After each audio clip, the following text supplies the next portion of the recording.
अब देखो, कहानी की शुरुआत में हम देखते हैं कि एक लड़की का बेबी शावर फंक्शन चल रहा होता है। मोहल्ले की सारी औरतें यहाँ पर इकट्ठा होती हैं। फंक्शन में एक रस्म होती है जिसे करने के लिए सब लोग गिरिजा नाम की एक लड़की का इंतजार करते हैं। दरअसल गिरिजा की शादी को 10 साल बीत चुके थे, लेकिन अब तक वो माँ नहीं बन पाई थी। इनका मानना है कि बेबी शावर में वो रस्म करने के बाद गिरिजा भी माँ बन सकती है। यहीं पर हम गिरिजा की सास को भी देखते हैं। वो गिरिजा को ताने मार रही होती है, अपने बेटे की दूसरी शादी करवाने के लिए कहती है। दूसरी तरफ कमरे में गिरिजा रो रही होती है। उसका भाई इम्बा और उसका हस्बैंड दोनों उसे समझा रहे होते हैं, फंक्शन में चलने के लिए कहते हैं, लेकिन गिरिजा उनकी बात सुनने को तैयार ही नहीं थी। दरअसल पिछले 10 सालों से मां बनने के लिए गिरिजा ने बहुत कुछ किया है। कभी इस मंदिर में पूजा, कभी उस मंदिर में मन्नत का धागा बांधा है, घुटनों के बल सीढ़ियां चढ़कर भी मंदिर में पूजा की है, कई सारे व्रत रखे थे। मतलब कि गिरिजा से जिसने भी जो भी कहा है मां बनने के लिए गिरिजा ने पिछले 10 सालों में वो सब कुछ किया है, लेकिन फिर भी वो अब तक मां नहीं बन पाई थी। गिरिजा को इन सब से बहुत तकलीफ होती है। उधर बाहर उसकी सास भी पूरे मोहल्ले के सामने उसे ताने मार रही होती है। उसके ताने सुन सुनकर गिरिजा गुस्से में बाहर आती है। वो अपनी सास से झगड़ा करना चाहती थी, लेकिन तभी वो अपनी सास के मुंह पर ही उल्टियां करने लगती है, जिसे देखते ही गिरिजा की मां तुरंत समझ जाती है कि गिरिजा प्रेग्नेंट है। कंफर्मेशन के लिए वो लोग अगले दिन अस्पताल जाते हैं। गिरिजा का भाई इम्बा भी उसके साथ होता है। पहली बार स्कैन करने पर सीनियर डॉक्टर को कुछ भी समझ में नहीं आता। तब वो गिरिजा से कहती है कि तुम्हारी शादी को 10 साल बीत चुके हैं और इस उम्र में प्रेगनेंसी कंसीव करना बहुत मुश्किल होता है। गिरिजा की आंखों में आंसू आ जाते हैं। उसका भाई इम्बा उसे संभालता है। इसके बाद जूनियर डॉक्टर रेखा उनके पास आती है। वो गिरिजा से और ज्यादा पानी पीने के लिए कहती है ताकि दोबारा से उसका स्कैन करके कंफर्म कर सके कि वो प्रेग्नेंट है या नहीं। गिरिजा रोने लगती है। पिछले 10 सालों में उसके साथ जो भी हुआ था, लोगों ने उसे जितने भी ताने दिए थे, वो सब कुछ याद करती है, पानी पीती है। फिर रेखा उसका फिर से स्कैन करती है और कंफर्म कर देती है कि वो प्रेग्नेंट है। वो इम्बा से रेखा का ख्याल रखने के लिए कहती है, दवाइयां देती है। इसके बाद से अगले 9 महीने तक इम्बा हर एक पल अपनी बहन का ख्याल रखता है। दरअसल बचपन में ही इनके पिता की मौत हो गई थी, जिसके बाद से इम्बा हमेशा अपनी बहन का ख्याल रखता था, उसे कोई तकलीफ नहीं होने देता था। गिरिजा भी अपने भाई को अपना भाई नहीं, अपने पिता के जैसा मानती थी। अगले 9 महीने तक इम्बा हर बार गिरिजा को लेकर हॉस्पिटल जाता है। रेखा भी अपनी तरफ से गिरिजा का पूरा ख्याल रखती है और अब उसे इम्बा से प्यार भी हो जाता है। 9 महीने पूरे हो जाते हैं। अस्पताल में गिरिजा एक बच्चे को जन्म देती है। इम्बा अपने भांजे को पहली बार अपनी गोद में लेता है तो उसकी आंखों में आंसू होते हैं। वो भांजे को दुलार करने लगता है, उससे वादा करता है कि मैं हमेशा तेरे साथ रहूंगा, हमेशा तेरा ख्याल रखूंगा। अगले दिन इम्बा पूरे अस्पताल में मिठाइयां बांट रहा होता है। रेखा के पास भी जाता है, लेकिन आज रेखा उससे कोई भी बात नहीं कर रही थी। इम्बा उससे पूछता है कि डॉक्टर, आप मुझसे बात क्यों नहीं कर रही हो? तो रेखा उससे कहती है कि अब तुम मामा बन गए हो तो हवा में उड़ रहे हो, तुम्हें तो मेरी फीलिंग्स की कोई परवाह ही नहीं है। मतलब कि वो इम्बा से अपने प्यार का इजहार कर देती है। इम्बा भी उसकी बात को समझ जाता है और यहाँ से इन दोनों की लव स्टोरी भी शुरू हो जाती है। दोनों अक्सर साथ में घूमते रहते हैं, एक साथ रहते हैं और इधर इम्बा अपने भांजे लड्डू का भी पूरा ख्याल रखता है। वो लड्डू के सारे काम करता है। फिर एक दिन इम्बा रेखा को अपने साथ में लेकर मोहल्ले में एक अंकल आंटी से मिलने के लिए जाता है। दरअसल इस अंकल आंटी की कोई औलाद नहीं है, तो ये दोनों पूरे गांव को अपना परिवार मानते हैं। गांव वाले भी अंकल आंटी को बच्चों की कमी कभी महसूस नहीं होने देते। अंकल आंटी भी इम्बा को अपने बेटे की तरह मानते हैं। फिर इसी तरह से 5 साल बीत जाते हैं। इम्बा अपने भांजे लड्डू का पूरा ख्याल रखता है। वो हर दिन लड्डू को स्कूल छोड़ने और फिर शाम को पिक करने के लिए जाता है। उसकी हर जिद पूरी करता है। लड्डू भी अपने माँ बाप से ज्यादा अपने मामा के साथ रहता है, उसके साथ ही सोता है। लेकिन इम्बा के प्यार में लड्डू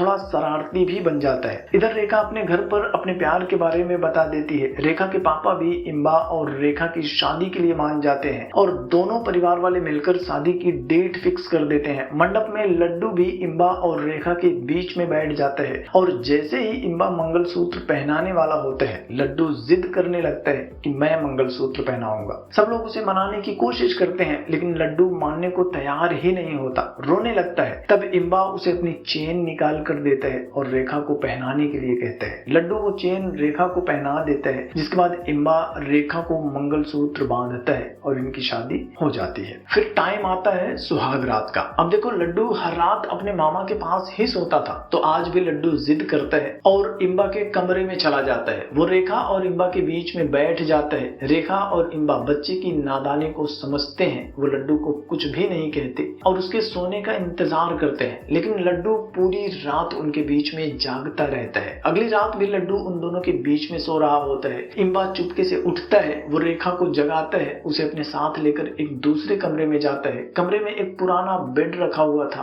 और जैसे ही ये दोनों बेड पर बैठते हैं, बेड टूट जाता है। उसकी आवाज से पूरे घर वाले जाग जाते हैं और रेखा पूरे घर वालों के सामने शर्मिंदा हो जाती है।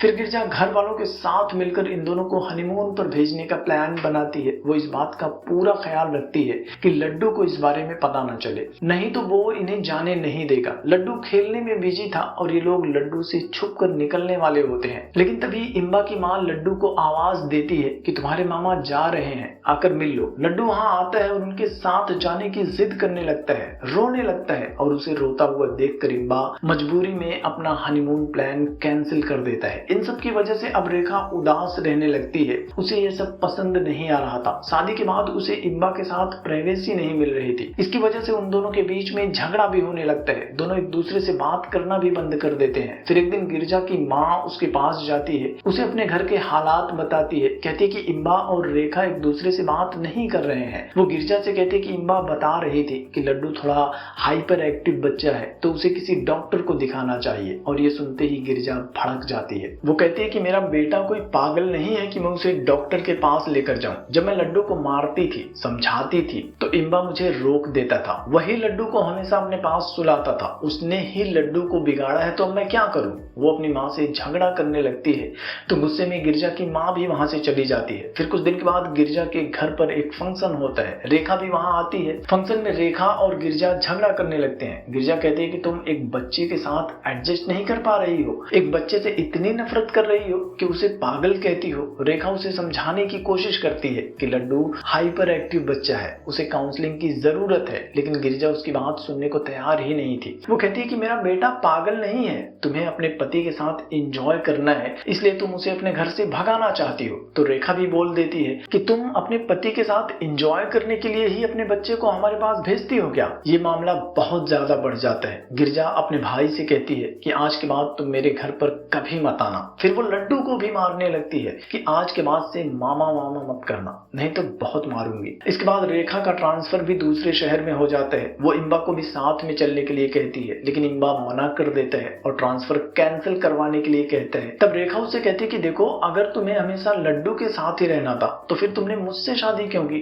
रेखा नाराज होकर अपने घर चली जाती है। इसके बाद रेखा के पापा इम्बा को समझाते हैं कि तुम लड्डू से बहुत प्यार करते हो और ये कोई बुरी बात नहीं है, लेकिन एक बार अपने जीजा के बारे में भी सोचो।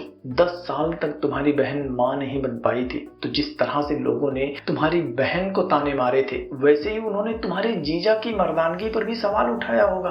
तो तुम्हारे जीजा का भी मन करता होगा कि वो अपने बेटे को अपने कंधे पर बिठाकर पूरा गांव घूमे, लोगों को अपनी मर्दानगी का सबूत दिखाए, लेकिन तुम तो लड्डू को हमेशा अपने पास ही रखते हो।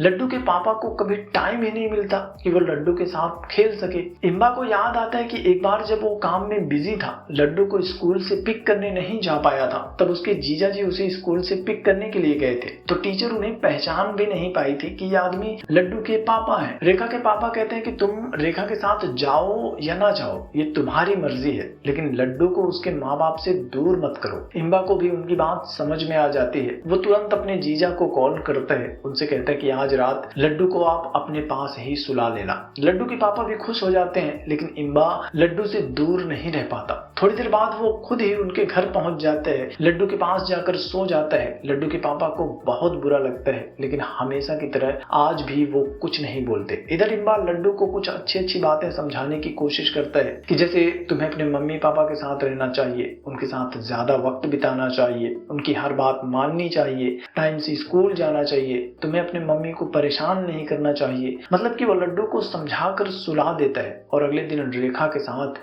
दूसरे शहर में शिफ्ट हो हो जाता है। लड्डू से दूर होकर इम्बा को बहुत तकलीफ होती है, लेकिन ये जरूरी भी था। इधर लड्डू अपने मामा से दूर हो चुका था, तो अब वो हर वक्त रोता रहता है कि मुझे अपने मामा के पास जाना है। वो ठीक से खाना भी नहीं खाता, स्कूल भी नहीं जाता। गिरजा उसकी हरकतों से परेशान हो जाती है, मारती भी है, लेकिन अब लड्डू का पापा बहुत खुश होता है। वो लड्डू को अपने साथ पूरे गांव में घुमाता है। इम्बा की तरह वो अपने बेटे का पूरा ख्याल रखता है। इधर इम्बा अपने फ्रेंड को कॉल करता है, उससे लड्डू के बारे में पूछता है। इम्बा का फ्रेंड बताता है कि उसके जाने के बाद कुछ दिनों तक लड्डू बहुत रोता था, लेकिन अब सब कुछ ठीक है। अब लड्डू नहीं रोता और हाँ, थोड़ा सा मायूस रहने लगा है, किसी से कोई बात भी नहीं करता। कुछ दिन बीत जाते हैं। शहर में रेखा और इम्बा दोनों एक साथ बहुत खुश होते हैं। यहाँ उनकी प्राइवेसी के बीच में कोई नहीं आता। दोनों खूब इंजॉय करते हैं और फिर एक दिन रेखा इम्बा को बताती है कि वो माँ बनने वाली है। ये सुनकर इम्बा भी खुशी से उछलने लगता है। वो कॉल करके अपनी माँ को बता देता है। खुशखबरी सुनकर उसकी माँ भी खुश हो जाती है। पूरे मोहल्ले में मिठाइयाँ बंटवाती है। इम्बा अपनी माँ से अपनी बहन के घर पर भी मिठाई भिजवाने के लिए कहता है। तब इम्बा की माँ खुद मिठाई लेकर गिरजा के घर जाती है। गिरजा उस वक्त मार्केट गई हुई थी। उसकी माँ लड्डू को लड्डू खिलाती है, उससे बातें कर रही होती है। लड्डू उनसे कहता है कि सब कुछ मेरी गलती है, मेरी वजह से आज मामा हमारे साथ नहीं है। मैं शरारत करता था, इसलिए मामा भगवान के पास चले गए। और ये सुनकर इम्बा की माँ शॉक्ड हो जाती है, पूछती है कि तुमसे ऐसा किसने कहा। तब लड्डू उन्हें अपने कमरे में लेकर जाता है। अपनी अलमारी खोल कर दिखाता है तो उसमें इम्बा की तस्वीर होती है, जिस पर हार चढ़ा हुआ था। इम्बा की माँ यह देखकर सदमे में चली जाती है। उसे कुछ समझ में नहीं आ रहा था। तभी गिरजा भी मार्केट से वापस आ जाती है। इम्बा की माँ कहती है कि तुम अपने भाई से इतनी नफरत क्यों करती हो? जिंदा है फिर भी तुमने उसका क्रियाक्रम कर दिया। मैं तो तुम्हें बताने आई थी कि वो माँ बाप बनने वाले हैं, पर तुमने तो जीते जी उसे मार दिया है। गिरजा रोती है, अपनी माँ को बताती है कि लड्डू बार बार अपने मामा के बारे में ही पूछ रहा था, तो एक बार गुस्से में मेरे मुंह से निकल गया कि वो मर गया है। उसके बाद से लड्डू ने रोना बंद कर दिया। मैंने उसे पूछा कि तुमने रोना क्यों बंद कर दिया? तो लड्डू कहता है कि अगर हम रोएंगे तो भगवान मामा को सजा देंगे, ऐसा उसके मामा ने ही कहा था। फिर लड्डू ने ही इम्बा की फोटो लेकर अलमारी में रखा था, उस पर हार चढ़ाया था। वो हर सुबह उसकी पूजा करके घर से निकलता है। गिरजा अपनी माँ से कहती है कि मैंने कुछ भी नहीं किया, मेरा भाई तो मेरे लिए मेरा बाप है, मेरा भगवान है, मैं ऐसा नहीं कर सकती। इम्बा की माँ उसे कॉल करके सब कुछ बता देती है, लेकिन इम्बा अपनी माँ से कहते हैं कि जाने दो, वो मेरी बहन है, उसने कुछ गलत नहीं किया। लेकिन इम्बा रेखा को इस बारे में कुछ भी नहीं बताता। सोचता है कि रेखा बुरा मान जाएगी और उसकी बहन को ही गलत समझ लेगी। फिर कुछ दिनों के बाद रेखा की एक फ्रेंड अपने हस्बैंड के साथ इनसे मिलने के लिए आती है। रेखा किचन में चाय बना रही होती है। इम्बा इनसे बात करता है और बातों ही बातों में रेखा की फ्रेंड उसे बता देती है कि रेखा ने जबरदस्ती अपना ट्रांसफर यहाँ करवाया है। और ये सुनने के बाद इम्बा समझ जाता है कि उसे लड्डू से दूर करने के लिए रेखा ने ट्रांसफर करवाया था, लेकिन फिलहाल वो रेखा को कुछ भी नहीं कहता। इधर गांव में इम्बा की फ्रेंड की शादी होती है। उसने रेखा और इम्बा को भी शादी में इनवाइट किया था। इम्बा शादी में नहीं जाना चाहता था। वो सोचता है कि शादी में अगर लड्डू ने उसे देख लिया तो प्रॉब्लम हो जाएगी, और अगर रेखा को फोटो पर हार वाली बात पता चल गई तब भी प्रॉब्लम हो जाएगी। वो मना करता है, लेकिन रेखा कहती है कि देखो, मुझे किसी से कोई शिकायत नहीं है, शादी में चलते हैं, वहां मैं खुद ही गिरिजा से माफी मांगूंगी और सारे गिले शिकवे दूर कर लेंगे। आखिर वो सब हमारा परिवार ही तो है। इम्बा भी उसकी बात मान जाती है। दोनों शादी में पहुंच जाते हैं। शादी में इम्बा की पूरी फैमिली भी आई हुई थी। लड्डू के पापा रेखा के पास जाते हैं। उसे सब कुछ पता था। वो रेखा से कहते हैं कि लड्डू और इम्बा एक दूसरे से मिल ना सके, तुम इस बात का ध्यान रखना। उसके जाने के बाद लड्डू ने बहुत मुश्किल से खुद को संभाला है। दोबारा अपने मामा को देखेगा तो पागल हो जाएगा। इधर इम्बा दूर से ही लड्डू को देखता है तो उसकी आंखों में आंसू आ जाते हैं, लेकिन वो मजबूर था। वो लड्डू के पास जा नहीं सकता था, क्योंकि लड्डू के लिए तो वो ऑलरेडी मर चुका था। फिर भी हिम्मत जुटाता है, लड्डू के पास जाने की कोशिश करता है, पर उससे पहले ही रेखा उसका हाथ पकड़ लेती है। इम्बा कहते हैं कि बस एक बार मुझे उसके पास जाने दो, उसे गले लगाकर वापस आ जाऊंगा। लेकिन रेखा उसे अपने पेट में पल रहे बच्चे की कसम देती है और उसे कहती है कि तुम लड्डू से नहीं मिलोगे। वापस जाने से पहले रेखा गिरिजा से मिलने के लिए जाती है, उससे माफी मांगती है, सारा झगड़ा खत्म करने के लिए कहती है। लेकिन लड्डू उसके गले में मंगलसूत्र देखता है तो पूछने लगता है कि जब मामा भगवान के पास चले गए हैं तो फिर तुमने इसे क्यों पहन रखा रखा है। और ये सुनकर रेखा शॉक्ड हो जाती है। मजबूरन गिरिजा की माँ उसे सब कुछ बता देती है, जिसे सुनने के बाद रेखा गिरिजा से पूछती है कि आखिर तुम ऐसा कैसे कर सकती हो, जो जिंदा है उसे मरा हुआ कैसे बोल सकती हो। गिरिजा के पास रेखा की बातों का कोई जवाब नहीं था। रेखा और इम्बा वापस शहर में आ जाते हैं। कुछ दिनों के बाद गिरिजा और उसके हस्बैंड लड्डू को लेकर स्कूल जा रहे होते हैं और उनका एक्सीडेंट हो जाता है। गिरिजा और उसके हस्बैंड को कम चोट लगती है, लेकिन लड्डू सीरियस होता है। हॉस्पिटल में उसका ऑपरेशन हो रहा होता है और जैसे ही इम्बा को यह सब कुछ पता चलता है वो भागते हुए हॉस्पिटल आ जाता है। थोड़ी देर में ऑपरेशन खत्म करके डॉक्टर बाहर आता है, इन्हें बताता है कि लड्डू अब खतरे से बाहर है। तब इम्बा डॉक्टर के सामने हाथ जोड़ लेता है, उससे रिक्वेस्ट करता है कि बस एक बार उसे देखना चाहता हूँ। डॉक्टर भी उसे परमिशन दे देता है, लेकिन कहता है कि पेशेंट को ज्यादा डिस्टर्ब मत करना। इम्बा अंदर जाता है और लड्डू की हालत देखकर उसकी आंखों में आंसू आ जाते हैं। तभी लड्डू को भी होश आ जाता है। इम्बा को देखकर वो पूछता है कि मैं भी भगवान के पास आ गया क्या। तब इम्बा उसे समझाता है कि नहीं, हम सब जिंदा हैं और मैं यहीं तुम्हारे पास ही हूँ और अब मैं कहीं नहीं जाऊंगा। इधर रेखा को पता चलता है कि इम्बा लड्डू से मिलने के लिए गया है, तो वो भी हॉस्पिटल में आ जाती है। इम्बा से झगड़ा करने लगती है कि तुमने हमारे बच्चे की कसम खाई थी कि तुम लड्डू से नहीं मिलोगे, तुम्हें हमारे बच्चे की कोई परवाह नहीं है, अपने बच्चे से ज्यादा तुम्हें इनकी फिक्र है। वो गुस्से में बहुत कुछ बोल रही होती है। तब इम्बा भी गुस्से में उसे एक थप्पड़ लगा देता है, जिसके बाद रेखा इम्बा का पहनाया हुआ मंगलसूत्र उसके मुंह पर फेंक देती है और उसे छोड़कर चली जाती है। लेकिन इम्बा को उसके चले जाने का कोई दुख नहीं होता। वो पहले की तरह फिर से लड्डू का ख्याल रखने लगता है और एक शाम इम्बा अपने अंकल से मिलने के लिए जाता है। तब अंकल उसे समझाते हैं कि देखो, मैं और तुम्हारी आंटी भी हमेशा झगड़ा करते रहते हैं, लेकिन आज तक मैंने कभी भी उसके ऊपर हाथ नहीं उठाया। बीबी से हमेशा प्यार से बात करना चाहिए। जब औरतें आपस में बैठकर बातें करती हैं तो बड़ी गर्व से कहती हैं कि मेरे पति ने आज तक कभी मुझ पर हाथ नहीं उठाया।